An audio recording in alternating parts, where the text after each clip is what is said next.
मालती देवी प्राक विद्यालय परिधान योजना अधीन अंगनवाड़ी शिशु मानक पई जो पोशाक और शीतकालीन सामग्री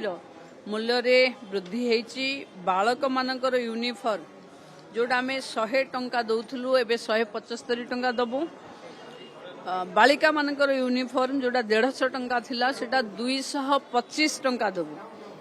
जोता और मोजा पई जोटा आगु 100 टंका दौलू एवं 150 टंका दबू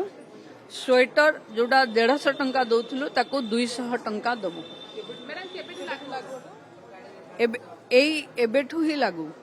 माने एई वर्ष जे मन किनिबा हमें एई 2026-27 मैडम कितने अतिरिक्त बजट रहइबो सरकार को ऊपर या पर रिपोर्ट ना होतो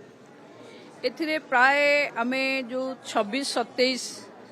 आर्थिक वर्षरू आरंभ हम तमाने एई वर्ष ठू जोटा प्रोक्योर हम सेटारे आरंभ हम 74,224 टी अंगनवाड़ी केन्द्र रे जोटा 14.76 लाख स्टूडेंट माने